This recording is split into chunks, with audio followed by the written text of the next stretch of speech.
पहुंच पाती है उसकी कोई तान, सजनी रोता है मेरा गान। बड़ा शानदार सर्ग है। फिर देखा बुद्ध की तरफ। बुद्ध जब पैदा हुए तो ज्योतिषी ने कहा कि सन्यासी बनेगा। बाप घबरा गया शुद्धोधन कि अरे बेटा सन्यासी हो जाएगा। तो बेटा सन्यासी ना, उसके लिए सारे साधु सामान की व्यवस्था करवा दी गई। इतना खो जाए इन चीजों में कि सन्यास का भावी मन में ना आए। घर से निकलने नहीं दिया, घर में सब कुछ तामझाम। फिर कहते हैं घर से निकले तो 4 दृश्य देख लिए, एक बूढ़ा देख लिया, एक मृत व्यक्ति देख लिया, एक बीमार देख लिया, एक भिखारी देख लिया। सारथी से पूछा, सारथी ने बताया तो बुद्ध को ज्ञान प्राप्त हो गया। नहीं, ये सब बेकार है। ज्ञान की भूख ऐसी जागी, पर घर में पत्नी भी थी, बेटा भी था। बेटे का नाम राहुल था, जो राजाओं के बेटों का नाम अक्सर होता है। तो अब लगा कैसे मैनेज करें। अब पता नहीं कि पत्नी को समझाने का प्रयास किया होगा या नहीं। सुनते हैं कि एक दिन रात को उनको सोते हुए छोड़ के भाग लिए। अब भारत में धार्मिक व्यक्ति और भगोड़ा व्यक्ति आमतौर पर समानार्थी होता है। भगोड़े ही धार्मिक ज्यादा है यहाँ पर। तो भाग गए। सच में नहीं पता, हो सकता समझाया। उर्मिला में क्या नाम था, सॉरी, यशोधरा में जाना चाहता हूँ। यशोधरा को मैं पागल हूँ, जाना चाहता हूँ। बच्चा कौन पालेगा, पालो बच्चे को। फिर समझाओ, देखो मेरे अंदर ज्ञान की भूख बढ़ गई है, मुझे बहुत ज्ञान प्राप्त करना है, पेड़ के नीचे जाना है, जाने दो मुझे। और यशोधरा ने कहा कि ज्ञान की भूख मेरे अंदर भी है, तो मैं उसको पागलों में चली जाती हूँ ज्ञान प्राप्त करने के लिए। फिर कहो देखो जाने दो, मुंह नोच लूंगी और जाने की बात की तो मजाक मत समझना मुझे। क्या पता सीरो की तरह गुस्सैल रही हो। सीरो कौन है, भागवत में, दिव्या में, चलिए। लेकिन इतिहास में जिक्र नहीं है, तो गुप्त जी ने उसको बेस बना के एक कविता लिखी, यशोधरा। यशोधरा के पर्सपेक्टिव से बुद्ध की पूरी कहानी। और यशोधरा अपनी सहेली से बात कर रही है, और ऐसा गीत गा के गई है ना, वो हिंदी साहित्य की अमर रचना हो गई है। सखी वो मुझसे कह कर जाते, कह तो क्या वो मुझको अपनी पथ बाधा ही पाते। सिद्धि हेतु स्वामी गए यह गौरव की बात, पर चोरी चोरी गए यही बड़ा व्याघात। सखी वे मुझसे कह कर जाते, कह तो क्या वे मुझको अपनी पथ बाधा ही पाते। मतलब मैं तो खुद वैसे तिलक लगा के, जाओ महान काम के लिए जा रहे हो, छुप के गया है, भगोड़ा है भगोड़ा। ऐसी कहानी है। अंत में बुद्ध लौट के आए हैं। बुद्ध के पापा ने भेजा कुछ लोगों को कि उसको बुला के लोगों को, बोले पापा याद कर रहे हैं।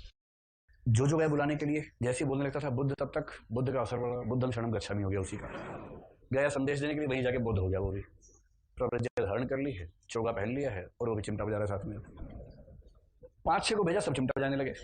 तब बुद्ध ने एक से कहा, भाई देख चिमटा बजा लिए कोई बात नहीं, पर चिमटा पकड़ने से पहले कह देना पापा याद कर रहे थे।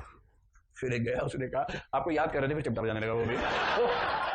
बुद्ध को समझ में आ गया कि याद कर रहे हैं, तो बुद्ध ने कहा हम जाते हैं। बुद्ध गए अपने पिता से मिलने के लिए। अपने ही शहर में पहुंचे, शहर के बाहर पहुंचे, रात हो गई। वहीं धर्मशाला में रुक गए। राजा परेशान कि मैं राजा हूँ यहाँ का, बेटा धर्मशाला में रुका हुआ है। भेजा लोगों को कि बुलाया है, नहीं हम भिक्षुक हैं, ऐसे नहीं जाते हैं, राजा जी को समझा दो, हम अपने धर्म का निर्वाह करेंगे। सुबह सुबह उठते ही अपने शहर में शुरू हो गए, भिक्षाम देही भिक्षाम देही भिक्षाम देही। राजा ने सर पीट लिया, कैसा बेटा है मेरा, बाप है राजा, ये घर घर में घूमकर भिक्षाम देही कर रहा है। पर राजा समझ गया था कुछ बोलूंगा तो वापस लौट जाएगा वहीं से। आए फिर घर में अपने, फाइनली राजा से बात हुई। राजा ने कहा तुम्हें पत्नी से मिल लो, मुंह फुलाए बैठी एकदम। कहीं नहीं फुलाएगी मुंह भाई, छुप के भागे थे, शर्म नहीं आई थी उस समय। तो बुद्ध गए वहां। मुझे उम्मीद थी कि बुद्ध सॉरी वॉरी कुछ बोलेंगे, पर इतने कमबख्त कैसे हो सकते हैं बुद्ध। वहां जाके बोले भिक्षाम देही। इसीलिए रहता भारत एक पीस प्रधान देश है। ऐसे ऐसे पीस हमारे देश में। और यशोधरा को देखिए कितनी महीसी स्त्री है, उसने राहुल का हाथ बाप के हाथ में दे दिया कि भिक्षाम देही। लो भाई ये भिक्षा है। और बेटा भी चिमटा बजाते हुए निकला साथ में। अब हमारे घर में 2 चिमटे हो गए हैं, दोनों मिलकर बजाएंगे। ये महर्षि षणमुख की यशोधरा की कहानी है। समझ में आ गई क्या है। लेकिन अच्छी बात क्या है, यशोधरा को, उर्मिला को, इन सबको जिनको इतिहास ने महत्व नहीं दिया, इनको महत्व दिया। एक विष्णु प्रिया नाम की स्त्री है, चैतन्य महाप्रभु की पत्नी। चैतन्य महाप्रभु की पत्नी होना बहुत संकट की बात है। जो आदमी चिमटा बजाते हुए हमेशा अचेतन हो जाता हो, बेहोश हो जाता हो, तो आप समझ सकते हैं कि उसकी पत्नी होना बहुत संकट की बात है। उसको महत्व नहीं मिला इतिहास में। उसका विवाह केवल इसलिए करवाया गया ताकि वंश बढ़ सके, और वंश बढ़ाने की भूमिका निभाते ही चैतन्य महाप्रभु भाग लिए। अब उस स्त्री के बारे में भी तो लिखने की जरूरत है। तो 3 नायिकाओं के नाम ध्यान रखिएगा कि महर्षि षणमुख ने 3 ऐतिहासिक पौराणिक स्त्रियों को महत्व दिया, जिनको महत्व इतिहास से नहीं दिया था। कौन कौन है? उर्मिला, यशोधरा और विष्णुप्रिया। ठीक।